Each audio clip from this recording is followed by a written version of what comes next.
Amen. Please open with me the First Chronicle, chapter 21. We will read verses 1, 7 to 14, and then 17 to 24. Praise God. Hallelujah. First Chronicle, chapter 21. Praise God. We will read verse 1, then verses 7 to 14, and then we will jump to 17 to 14. This is the Bible said.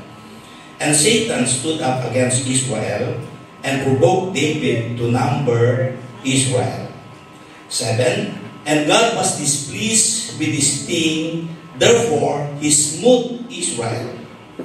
And David said unto God, I have sinned greatly because I have done this thing, but now I beseech thee, do away the iniquity of thy servant, for I have done very foolishly.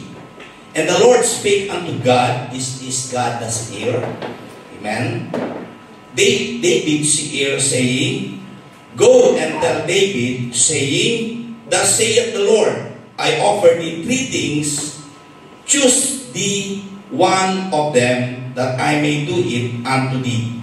So God came to David and said unto him, Thus saith the Lord, choose 3. Or choose thee. Either 3 years famine, or 3 months to be destroyed before thy foes, while that the sword of thine enemies overtake thee, or else 3 days, the sword of the Lord, even the pestilence in the land, and the angel of the Lord destroying throughout all the coast of Israel. Now therefore advise thyself what word I shall bring again to him that sent me. And David said unto God, I am in great strait. Let me fall now into the hand of the Lord, for every great are his mercies, but let me not fall into the hand of man. So the Lord sent pestilence upon Israel, and there fell of Israel 70,000 men. Verse 17 said, And David said unto God, Is it not I that commanded the people to be numbered? Even I it is that have sinned and done evil indeed. But as for these sheep, what have they done? Let thine hand, I pray thee, O Lord, my God, be on me and on my father's house, but not on thy people, that they should be plagued. Then the angel of the Lord commanded God to say to David that David should go up and set up an altar unto the Lord in the threshing floor of Ornan the Jebusite. And David went up at the saying of God, which he spake into the name of the Lord. And Ornan turned back and saw the angel, and his 4 sons with him hid themselves. Now Ornan was threshing wheat. And as David came to Ornan looked and saw David, and went out of the threshing floor, and bowed himself to David with his face to the ground. Then David said to Ornan, Grant me the place of this threshing floor, that I may build an altar therefore unto the Lord. Thou shalt grant it me for the full price, and the plague may be stayed from the people. And Ornan said unto David, Take it to thee, and let my lord the king do that which is good in his eyes. Lo, I give thee the oxen also for burnt offerings, and the threshing instruments for wood, and the wheat and the meat offering I give it all. And King David said to Ornan, Nay, but I will verily buy it for the full price, for I will not take that which is thine for the Lord, nor offer burnt offerings without cost. Praise God. Hallelujah. Let us bow our head and let us pray. Heavenly Father, once again we come before thy holy throne of your grace and mercy, humbling ourselves before thee, O God, for truly without you, we can do nothing, God. You can see your people, Lord. You see every heart, every mind, oh God, especially our visitors today. God, I pray, Lord, speak in our midst in your mighty way. Hallelujah. Bless us, oh God, indeed, Lord. For you are our strength. You are our hope. You are our life. You are our everything, God. Hallelujah. I pray, Lord Jesus, that you will move mightily today, O God, in our midst. In Jesus' mighty name, we pray, O God. Amen. Amen. Amen. Praise the Lord. Sige, may mas malakas pa. Hallelujah. Amen. Meron na yung katabi. God bless us all. You may be seated, mga kapatid. Praise God. Hallelujah. I want to share to you the word, the last phrase, mga kapatid, of the scripture that we have read. Offering without cost. Praise God. Today, this afternoon, our message of the Lord in our midst is about sin, about wages of sin, amen, and the solution. Praise God. Kaya po, salamat sa ating Panginoon na tayo po, mga kapatid, ay tinipo ng Diyos sa lugar na ito, hindi lamang upang andoon bigyan tayo ng relihiyon, bagkos binigyan tayo ng relasyon, mga kapatid, sa bawat isa. Just imagine that, mga kapatid, nanggaling tayo sa iba't ibang sulok ng Pilipinas, amen, pero pagdating dito sa ibang lugar, praise God, binibigkis tayo ng Panginoon as one. Hallelujah. Praise God, hallelujah, at pinapatibay ang bawat relasyon ng bawat isa. So ang ating pong kwento sa hapong ito, mga kapatid, this is about David, what he done in his kingship while he was the king of Israel in those days. That he numbered, amen, hallelujah, and count his army, praise God, and we do not know what is his intention at the time, because he said, the Bible said, Satan stood up against Israel and provoked David to number Israel. So, ibig sabihin, praise God, siya po ay nakinig sa ibang tinig. Amen. Higit sa tinig ng Diyos na tumawag sa kanya at naglagay sa kanya bilang hari ng Israel, mga kapatid. Praise the Lord. So, he numbered, mga kapatid, his army. Though Joab is, praise God, what we call this, mga valiant men, is against in that way of David. But because, sabi ng Bible, mga kapatid, ang utos ng hari ay hindi nababalik. So at the time, mga kapatid, he come, amen, and Israel has 1,100,000, while in Judah, mga kapatid, they have 470,000. And the Bible said, those steps was the temptation of Satan, amen, to David, to number his army. Amen. This is also a word, mga kapatid, that the Lord warns us. Amen. That we will hope and pray that we will not count what we have done, mga kapatid, in the kingdom of God. Praise God. Because sometimes, hallelujah, ma-overwhelm po tayo, mga kapatid, praise God, sa ministry natin. Amen. At kuminsan, praise God, ang sinasabi na natin sa ating sarili, pag wala ako, walang revival. Hallelujah. Pag wala ako, walang mangyayari sa service. Amen. Ang Biblia po, mga kapatid, kung ihayag ito sa ating kalagitnaan, para bagang kwento lamang ito, pero salamat sa Diyos, may paalaala po siya sa ating kalagitnaan, mga kapatid. Gusto ng Diyos na tayo tumibay. Gusto ng Diyos na tayo tumatang. Gusto ng Diyos na gagamit tayo sa tamang kapamaraanan ng Diyos para sa kanyang kabuuan, hindi sa kabuuan ng tao. Praise the Lord! Praise the Lord! Praise the Lord! Amen. So, why God get angry of this act of David? Because that was the time when David is relying, praise God, more on the military capabilities of the power of the kingdom than the power of God. Amen. Amen. Diba? Hindi masama, mga kapatid, kung tayo magiging talento. Hindi lang tayo magiging, di ba? Basta talentado tayo, okay yan. We will be, mga kapatid, a big help in the church. Kapag tayo ay gifted, we are a big help in the church. Amen. That's why yesterday we are talking about, hallelujah, the people that God is gathering in the church with different giftings, with different abilities, with different talents, that they may be used for the glory of God. Amen. This is the purpose why God gathered us in the church, so that the kingdom will go forward. Amen. That's why we need to contribute, hallelujah, in the body of our Lord Jesus Christ, every talent, every gifting, every blessing. Hallelujah. Can you say praise the Lord? So, when God sent His prophet to let him know that God was angry, David admitted that his action was sin. And one thing is, hallelujah, he automatically sought the Lord. Amen.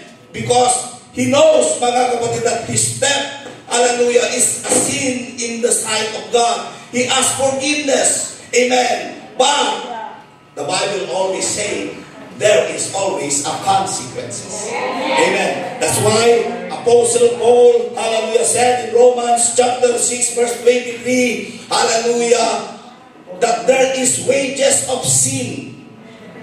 Hallelujah. For the wages of sin is death, but the gift of God is eternal life through Jesus Christ our Lord. As I said earlier, hallelujah, amen, I come into this land, mga kapatid, upang maghanap buhay. Praise God, pero salamat sa Diyos, nasumpungan ko talaga ang tunay na buhay. Bakit? Pinalaya ko ako ng Diyos, mga kapatid, sa aking pagkagapos sa bisyo ng sanlibutan ito. Amen. Praise God. I have rendered my testimony last December in our church in Thailand, mga kapatid. Praise God, that I have said, hallelujah, ang sabi ng tatay ko, ikaw talaga kapag saan ka, hallelujah, kung saan na bababa ang araw, doon ka naman masisikatan. Bakit? Kasi hindi ko na kayang iuwi yung sarili ko sa lasing, mga kapatid. Napaka-lasing ko noon, mga kapatid, nung binata pa ako. Door to door. Amen. Pumunta ba ako ng Hong Kong? Ay, oo. Nga kapatid, nung pumunta kami sa Macau, kaya kami pinauwi. Dahil naglasing kami doon. Nagalit yung building, mga kapatid. Nagtawag ng pulis.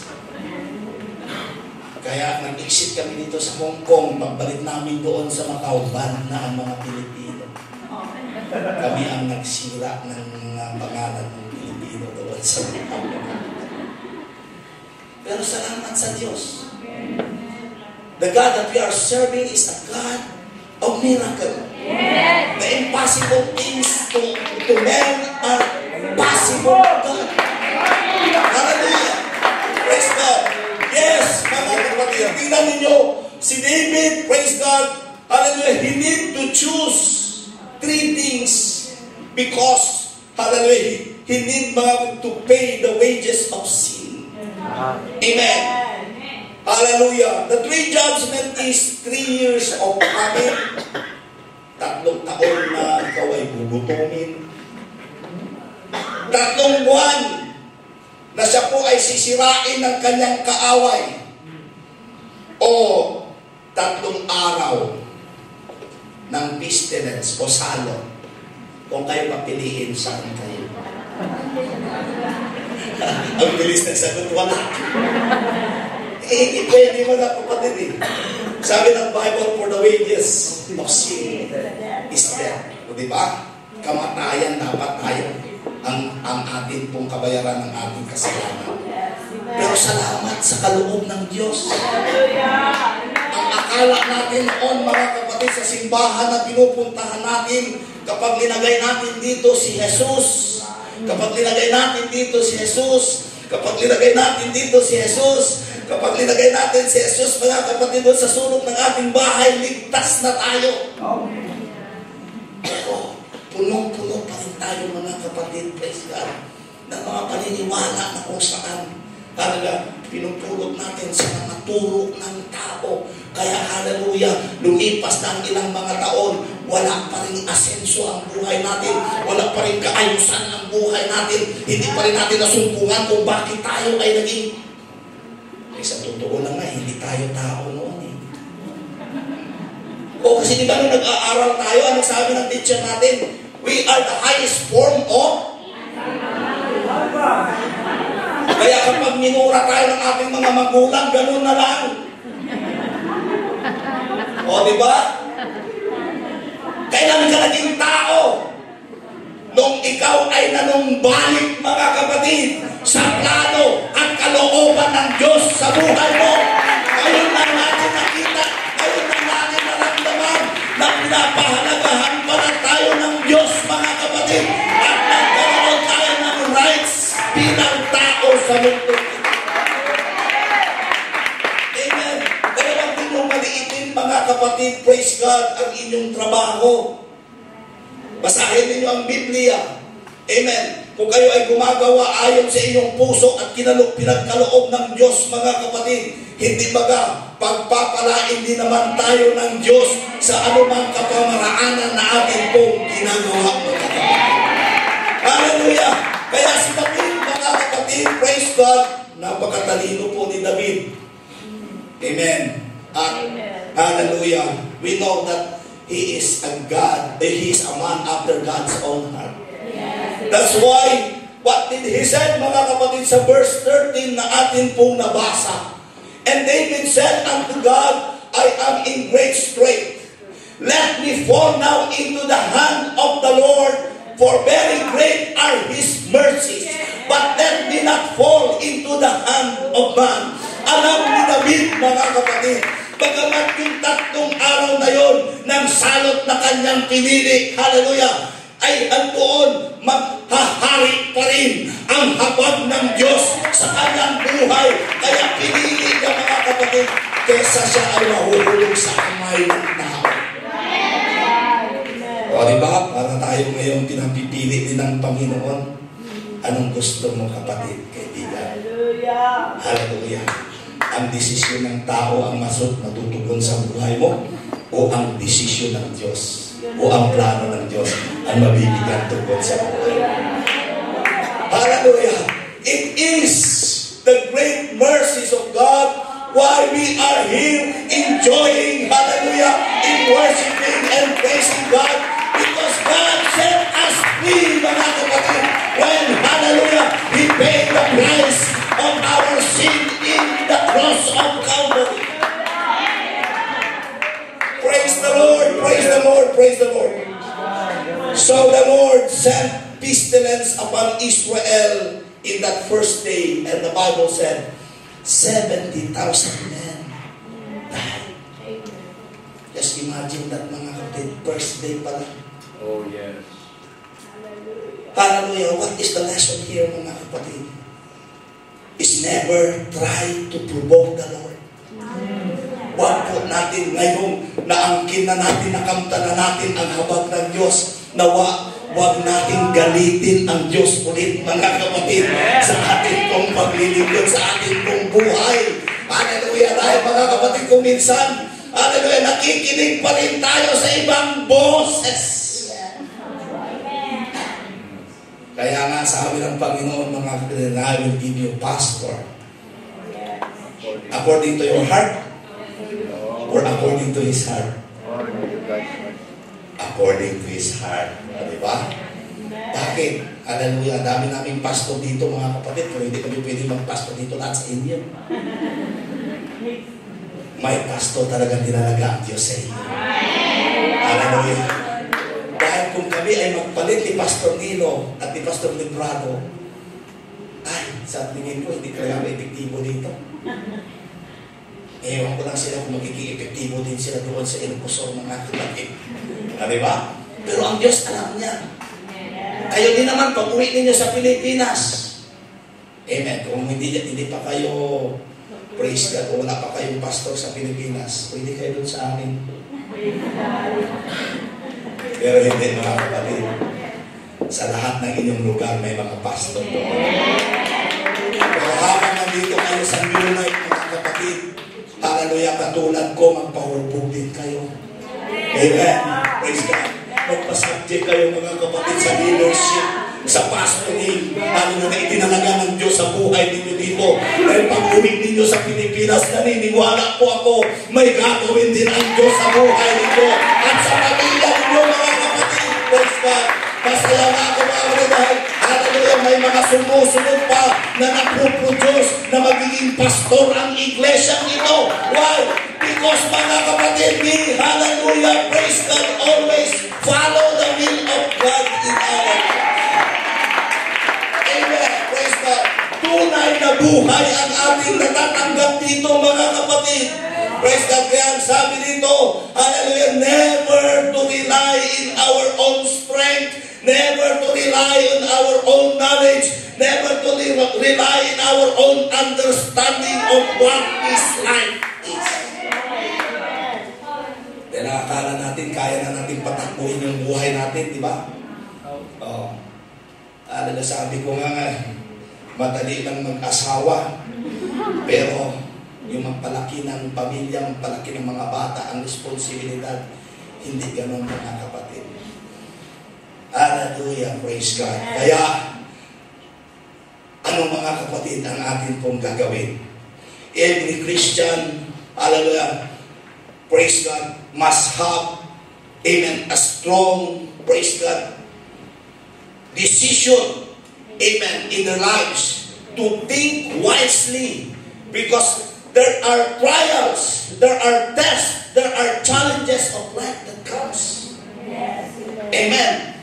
Kakala ninyo, mga kapatid, madali lang nandito kayo. Hindi, di ba? No, yes. Pero kaya nga, mayroon doon mag-asawa.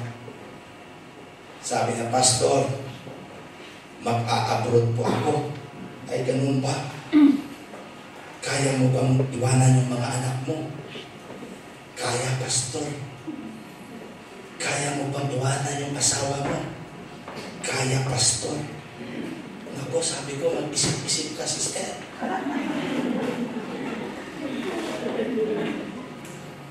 Mag-isip-isip ka. Dahil meron kaming kakilala dito noon. Amen. Pumunta yung asawa niya dito. Nakapagtrabaho na, nakahanap na ng employer, mga kapatid, pero yung lalaki doon sa Pilipinas, hindi niya kaya, mamuhay na siya lang. At ang sabi niya, papatayin ko itong mga anak natin kung hindi ka uuwi. At maniwala kayo sa hindi na napilitan yung babae na umuwi, mga kapatid. Salamat sa Diyos. Maganda rin naman ang buhay nila ngayon. Amen. Bakit? Hallelujah. Dahil nagtulong-tulong sila, mga kapatid, praise God, upang at doon masumpong ang kalooban ng Diyos sa kanilang mga buhay. Amen. So, hallelujah, living in this world, mga kapatid, let's face, hallelujah, this life with fear in God.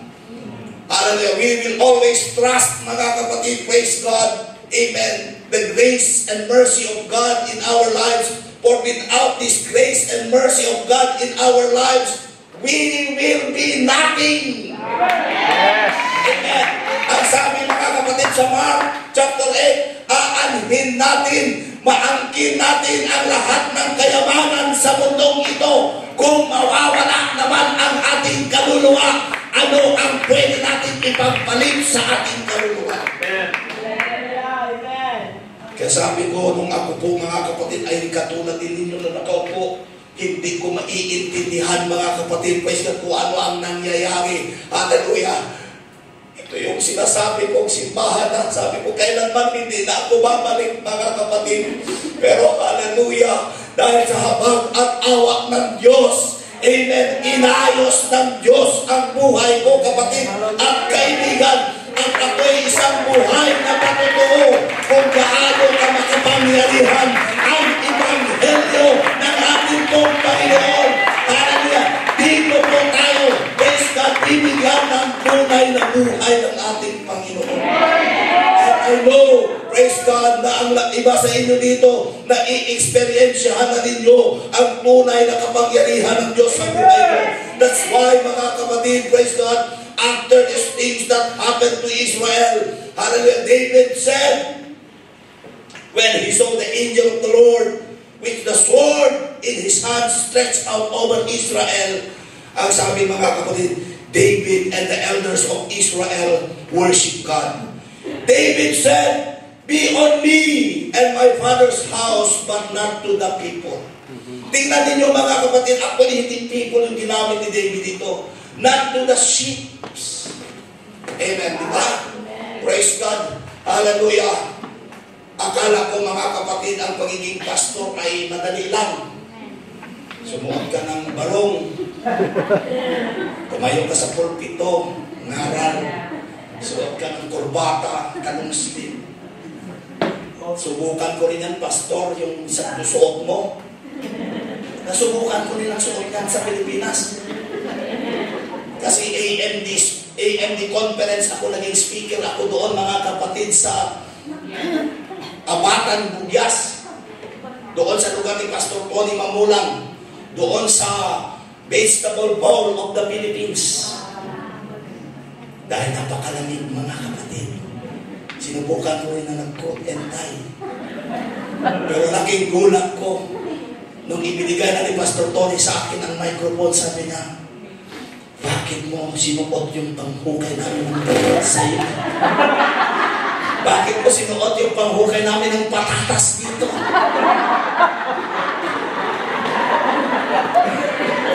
Kasi doon, mga kapatid, maraming ukay-ukay sa Baguio. At yung coat na yan talagang napaka-effective sa lamig. Praise God, hindi pa kala, sabi ko, first time ko naman nagsuot eh. Panghukay ng pala ng patatas doon sa bundukan ng bebek. Kaya yun, kahit napupunta ako sa iba sa lamig na lugar, hindi na ako nagpupurbata mo. Itiis ko na lang yung magbarong. Pag kami sasabihin dito, bakit mo siya? Punas namin ng praise God. This is how, mga kapatid, sometimes, amen, we approach to God. Diba? Ang habag ng Diyos ay andoon. Every time, praise God, nakatulad ni David na nagkasala siya sa Diyos. But when he bowed down, mga kapatid, and worship God. Amen. Hallelujah. 3 days, yung wages of sin dapat eh. 3 araw dapat eh. Pero mga kapatid, automatically, when David admit and confess, mga kapatid, hallelujah, it pleased God. And it changed the mind of God, mga kapatid, and made God to repent. Amen. Woo! Praise God. Kaya sabi ng Panginoon sa angel, stop na. Ito mo na. Amen. Ibalik mo na sa sisidlan ang espada na yan. Hallelujah. Praise God. That's why, mga kapatid, amen, if we will go back to the story, and commanded the prophet to tell David to offer a sacrifice in the threshing floor of Ornan the Jebusite. Pero tingnan ninyo, mga kapatid, kung bakit si Ornan, during the time he is threshing in his threshing floor. But when David approached, mga kapatid, Ornan never to hesitate David, mga kapatid, to give the threshing floor. Why? Because, amen, nakita din ni Ornan yung angel at ng kanyang 4 na anak na andoon. Praise God. Na inutusan ng Diyos upang sana magbigay, mga kapatid, praise God, ng salot sa Israel. Kaya ang sabi ng Biblia, ganun na lamang, mga kapatid, praise God, na si Ornan ay binigay niya ang lugar na yaon, nagbigay pa siya ng tupa, maging ang mga kahoy kay David para sa kanyang pag-sacrifice. Amen. But David said, I will not take that which is thine for the Lord, nor offer burnt offerings without cost. Hallelujah. Ibig kong sabihin, kapatid at kaibigan, when we come to worship God, hallelujah, Put value in it. Don't make it common. Don't make it a practice. Ang akala natin kung minsan kasi, hallelujah, ganito na lang, basta nakapresent tayo mga kapatid, basta nakatugtog na tayo, basta nagampanan na natin ang ating tungkulin. No, mga kapatid. Do it with a heart. Hallelujah. Give a value in it, mga kapatid. Sa ating pagpupuli, sa ating pagsamba dito, mga kapatid, ito ay bigyan natin ng pagpapahalaga dahil we are not pleasers of men, but we are pleasers of God, mga kapatid. Hallelujah. I am not bothered kung ano ang sasabihin ng nakakakita sa akin. Basta ang mahalaga, ma-please ko ang Diyos sa mga kapatid. Hallelujah. Hallelujah. Praise God. Glory. Kahapon, mayroon pong naghahanap sa hipag ko. Amen. Kay Ate May. Yung hipag ko kasi at yung kuya ko noon, nagtrabaho din sila dito. Kung trabaho lang ang tatanungin ninyo, napakaganda po ng kanilang trabaho. Dahil yung hipag ko, naglilinis lang siya sa opisina ng kanilang amo.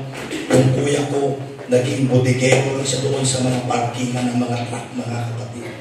At doon na sila nakatira. Napakaganda ng sahod. Nakabili ng lupa, nakabili ng jeep na pangpasada, nakabili ng taxi. Nung nabili na nila yon, uwian na. Kahit maliit pa yung bata nila kasi akala nila hayahay na. Ang sabi niya sa akin, nung andun ako mga kapatid sa church, nagpo-full time worker, sabi niya, anong mangyayari sa buhay mo dyan sa church? Tingnan mo, payat na payat ka na. Siyempre, wala pang makain, wala pang under-rice na. Wala pang under-rice noon, mga kapatid. Talagang prayer and fasting ang ginagawa sa church. At alam mo yung sabi ng kuya ko, walang mangyayari sa buhay mo dyan sa pagpapasto. Wala kang mararating. At mga kapatid, alam niyo ba, nahiniyak siya ng Diyos sa kanyang mga salita. Na hindi pwedeng ipagmalaki ng tao kung anong meron siya. Dahil ang lahat ng bagay na ito, mga kapatid, ay pansamantala lamang.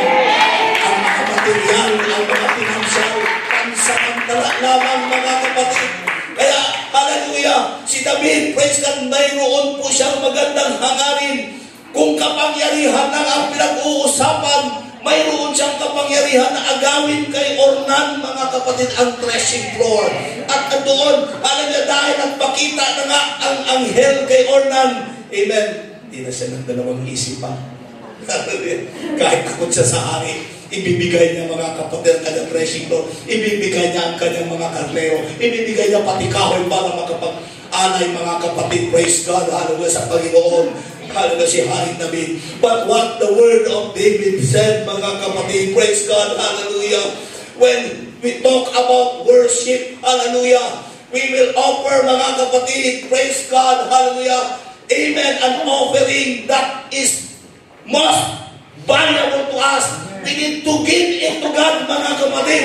We give our full heart to Him. We will give our full mind with Him. We will give our strength to Him because that is what God requires us. Amen. Hallelujah. Sabi niya, mga kapatid, this is the first commandment of all. Hear, O Israel, the Lord our God is one Lord, and we will love the Lord with all our heart, with all our soul, with all our mind, with all our strength. Ano man ang sasabihin ng mga tao sa labas, kung patungkol sa ating pagkatao, ang kanilang sasabihin, katulad ng kuya ko, mga kapatid, huwag ninyong pakinggan sila. Dahil dito naunawaan natin ng bawat ginagawa natin sa loob ng iglesia, ito ay para sa kapurihan, ito ay para sa pagpapasalamat, sa kabutihan at katapatan at kadakilaan ng Diyos na ginawa sa ating mga buhay. Can you say praise the Lord? Hallelujah, hallelujah. Amen. Amen. He will honor more our worship. He will honor more our sacrifices if we accompany it with a price. That if we evaluate ourselves, we cannot repay what God had done in the cross of Calvary, just to give us freedom from the sin that we have bounded, mga kapatid. Oh, hallelujah, hallelujah, hallelujah. Thank you, Jesus. Ang akala natin, di ba, kung tingnan lang natin, ano lang yung dekorasyon sa ulo ng ating Panginoong Jesucristo na tinyak. Ano lang yan, ginawa niya, bakit siya nagpapako sa cross? Ang sabi nga ni John Lennon noon, hallelujah, Jesus Christ, He left His body because He might just to be a superstar.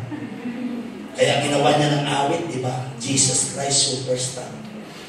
Pero sa atin na unawaan natin ngayon, na dahil sa kanyang banal na dugo, hinugasan ang ating napakaraming kasalanan.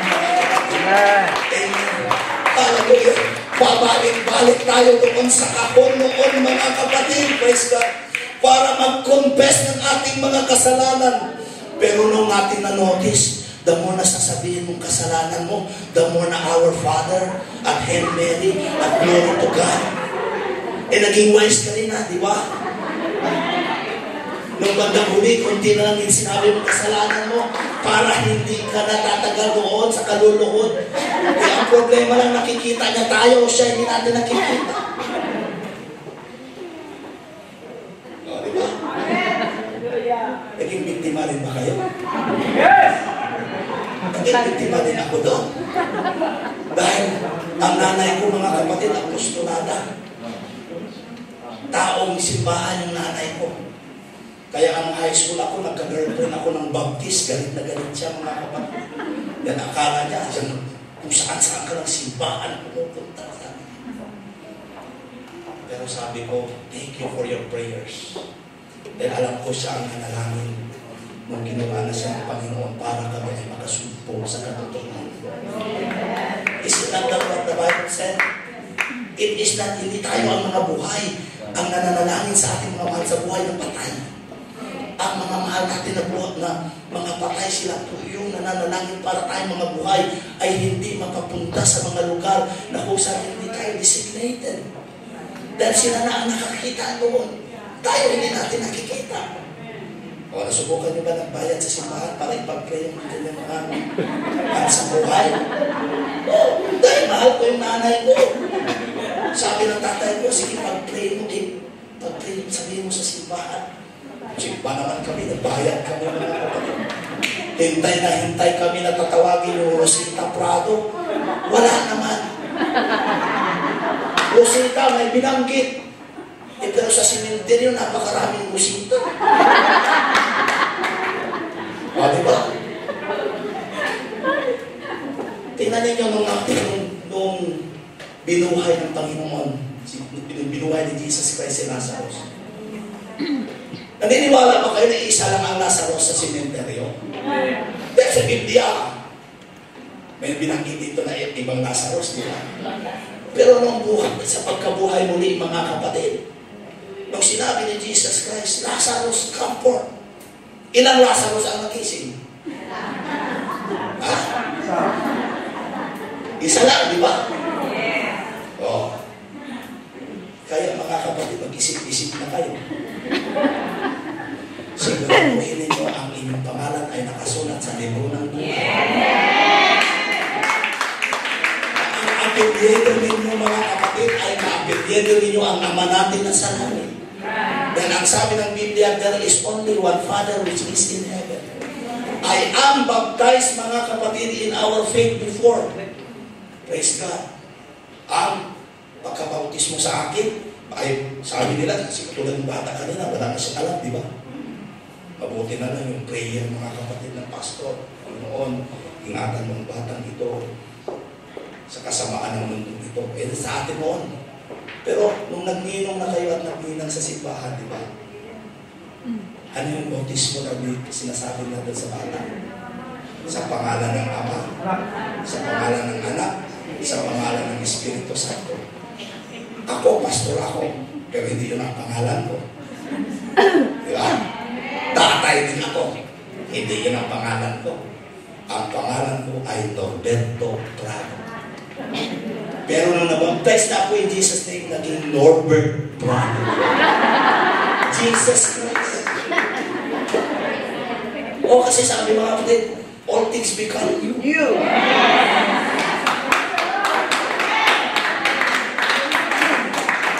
Gusto nyo lang mag-direct. Yan po mga kapatid, yung reason why ang simbahan natin ay New Life Fellowship, that's right. Inatap ko yan noon. Yeah. Ang unang signboard namin ay New Life Center.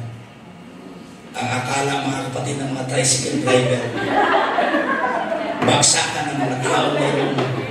Kasi center. May mga bata doon na nagkakalat sa kalsada, dinala ng tricycle. Sabi ko sa bata, sino kilala mo dito? Wala po. Bakit ka napunta dito? Kasi sabi nila daw kayo po ay nag-a-adapt ng mga bata. Sabi ko, New Life Fellowship Center ito, simbahan ito, hindi ito Center na. ampunan.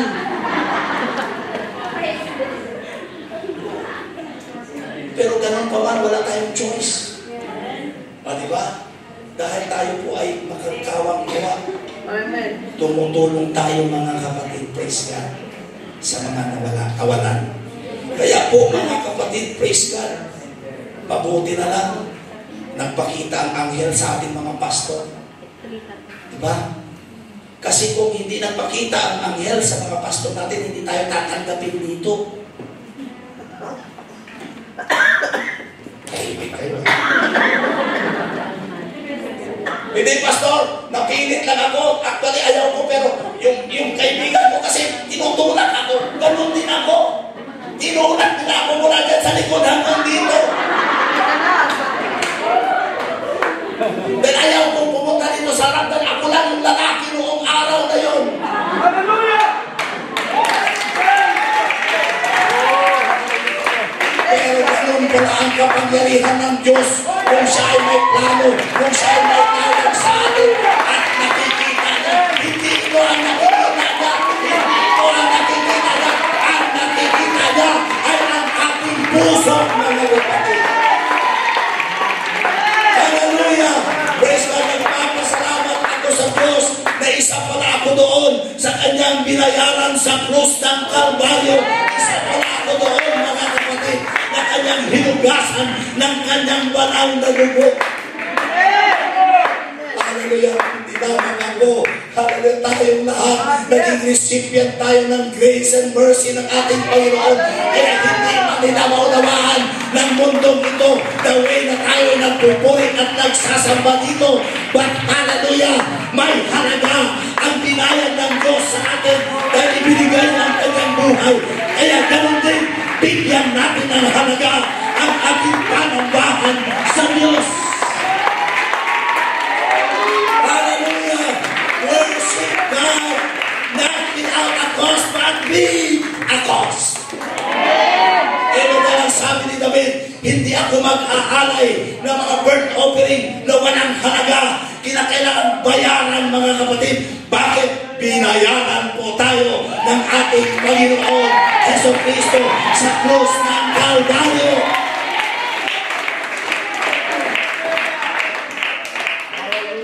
Sino ang magsasabing walang patutunguhan ang buhay natin mga kapatid?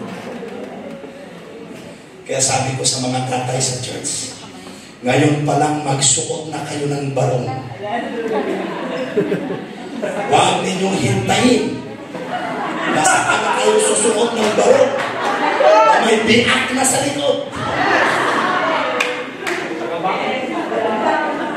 Dahil naalala ko yan mga kapatid, nung ako'y mag-aabay ng kasal sa aking kaibigan.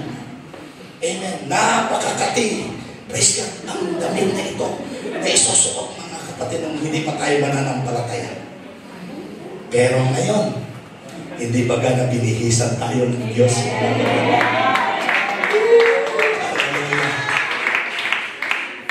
Pasalamat kayo ngayon. Dati-dati ang uso. Pag sinabing maganda yung damit mo Galing ito ng UK. Galing pala ng ukay-ukay. Ngayon mga kapatid, galing na sa Shopee, sa Lazada. Masenso na yung mga anak ng Diyos. Tapos pag pumunta kayo ng palengke, ayaw yung isuot yung mga damit na yan. Dahil sasabihan ka doon sa Divisoria, Bible school student kami, uuwi na kami ng probinsya mga kapatid, bibili kami ng bag doon sa Divisoria, nakapolo, nakaslak, nakabalat ng sapatos. Magkano po ito kuya? 500 yan, pwede ba 150 na lang? Sabi ng tindero, kaganda-ganda ng damit mo. Napakakuripot mo. Hindi nila alam maganda na yung damit natin. Pero nung una, wala pang karga talaga yung bulsa, diba? Pero hindi tayo pinabayaan ng gano'n. Kaya mga kapatid, praise God, hallelujah, kapag tinitingnan tayo ng tao, may masasabi sila.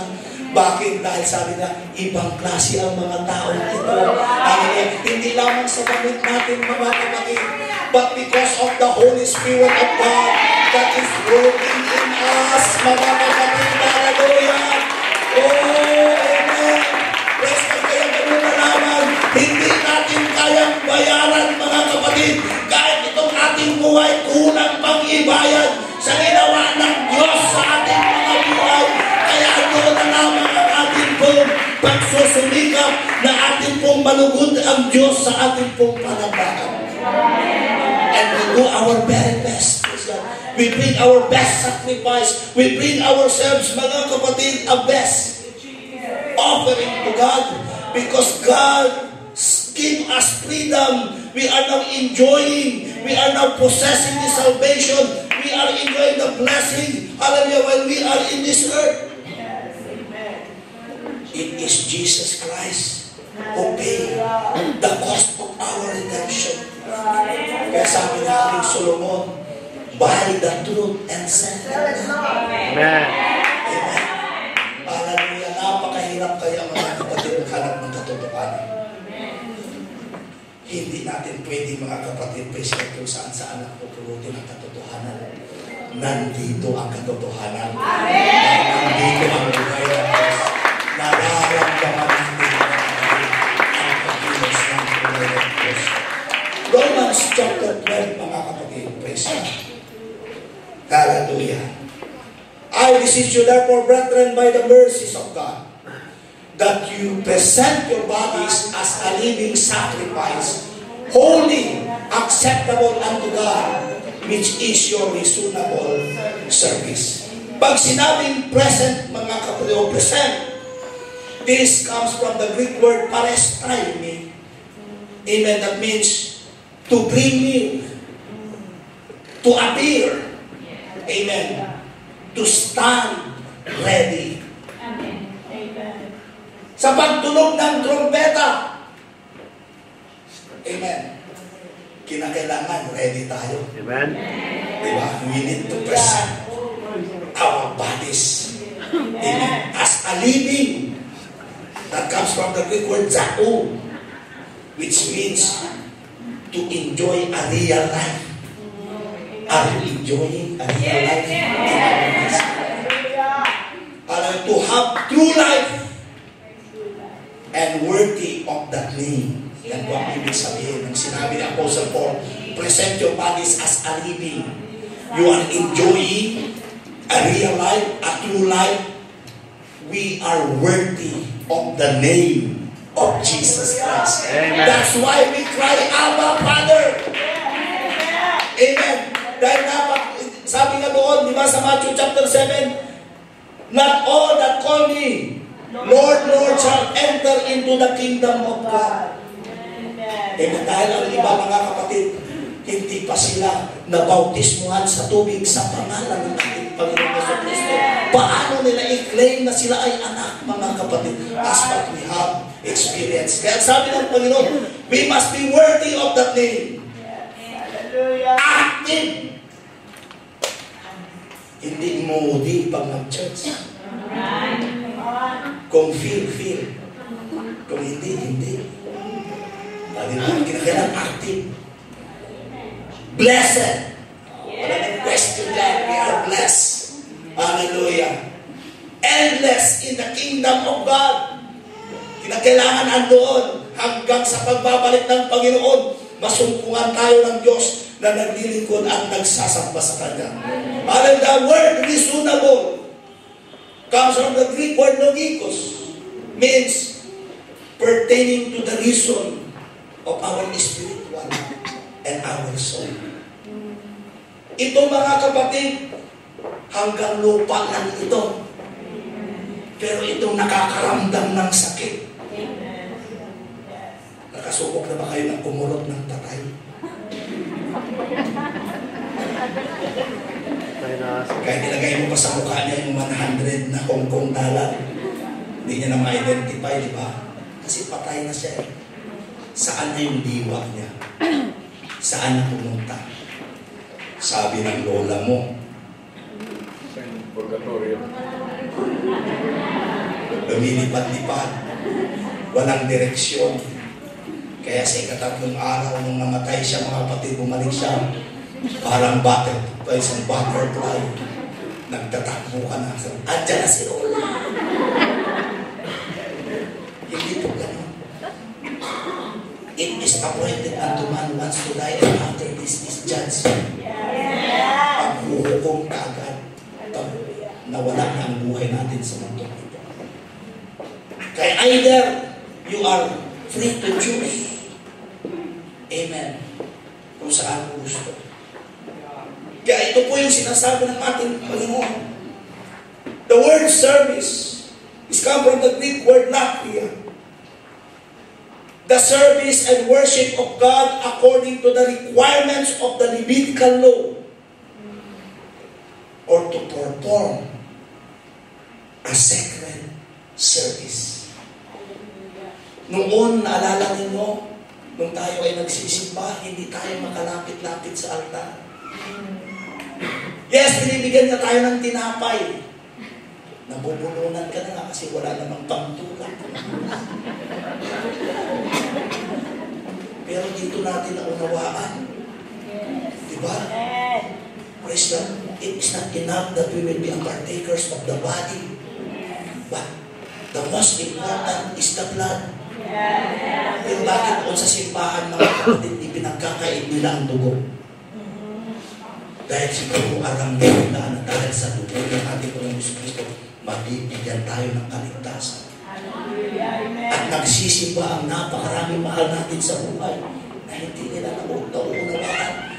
Yes, they are partakers of the body, but never to taste to be a partaker of the blood, which in the blood is very important because that is what washes our sin.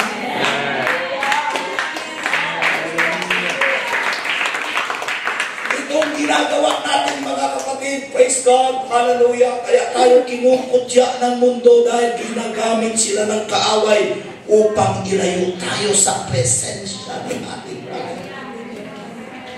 But thank God for the power of the precious blood of our Lord Jesus Christ that equip us when, hallelujah, God uses our pastors, our, hallelujah, Sunday school teachers to impart to us the knowledge of what God planned for us, for our salvation.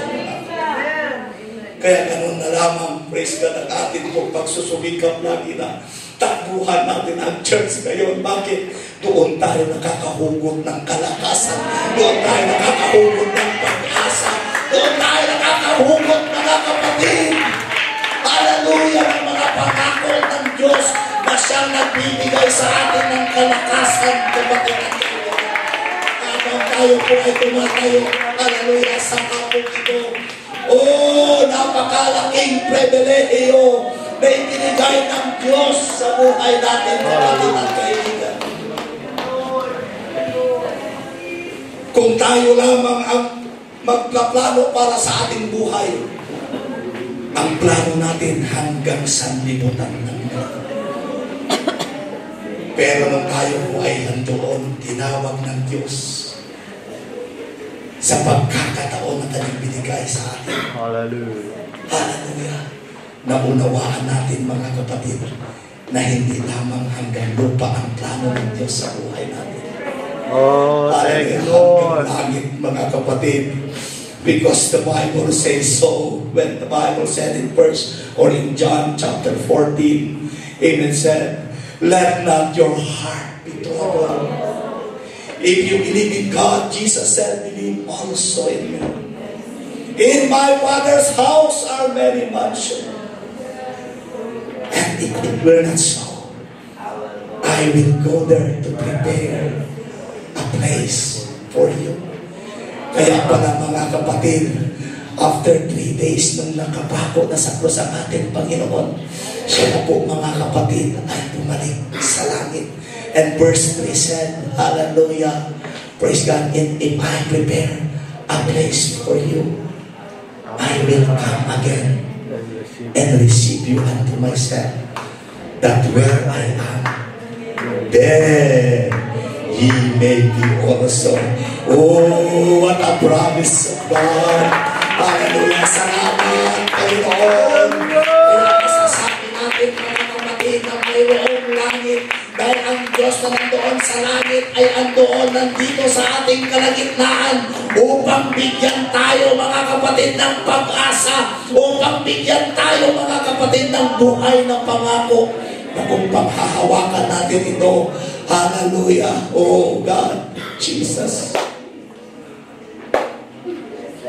Hindi tinuturo ng sanlibutan mga kapatid, ng mga simbahan sa sanlibutan ito na babalik ang ating Panginoon Hesus Kristo. Ano ang kinakatakutan ng mundo? Ang prediction ni Nostradamus nitong 2025. Hallelujah, na mayroong malalakas na lindol na darating sa bansang Pilipinas. May mga bulkan na puputok. Yun po ang kanilang iniisip at napupuno sila ng takot. Pero sa atin, hallelujah, praise God, may pangako ang Diyos. Amen. He said in Matthew chapter 28, "Lo, I am with you always, even unto the end of this world." Hallelujah. Hindi ka para sa buhay ko. Ikaw ay para sa langit, kapatid at kaibigan. Kaya kung tayo po ay manambahan, bigyan natin ng halaga ang ating pong panambahan. Dahil mga kapatid, binigyan ito ng halaga ng Diyos para magkaroon tayo ng kaligtasan. Hallelujah. Hallelujah. Yes, yes. Come on, somebody. Say thank you, Lord. Thank you, Lord. This is the power unto salvation. Amen. Hindi po tayo niligtas ng Diyos. Thank you, God. Sa relihiyon, mga kapatid, niligtas tayo ng Diyos sa bawat talata na ating pong nababasa. Amen. Na nagkakaroon tayo ng kaunawaan at nararamdaman natin, mga kapatid. Praise God. Hallelujah. Hallelujah. Habang tumutugtog ang atin po, mga kapatid, organista. Praise God. Hallelujah. Pasalamatan natin ang ating Panginoon, mga kapatid. Oh, yes. Yes.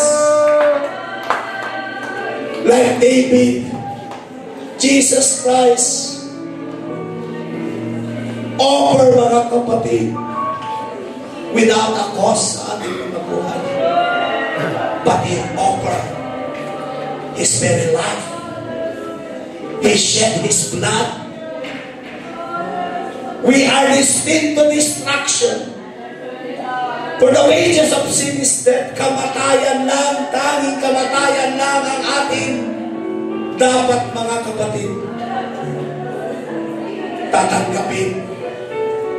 But because of the grace of God, but because of the mercy of God, because of the gift of God, hallelujah, hallelujah, hallelujah. Thank you, Lord. Here we are enjoying the presence of God. Ang hindi natin nararamdaman doon sa simbahan na kung saan tayo pumupunta. dito nararamdaman natin dahil buhay ang Diyos sa ating kalagitnaan. Hallelujah! Hindi sayang kapatid ang pagdalo natin. Huwag mong pakinggan ang mga iba na andoon. Ang akala nila pag may day off sila, sapat na nanoon sila mga kapatid kung saan-saan na mga park. Higit kapag may day off tayo sa atin pong mga employer, higit natatakbo tayo sa presensya ng Diyos. Dahil doon tayo nakakasumpong ng tunay na kapahingahan.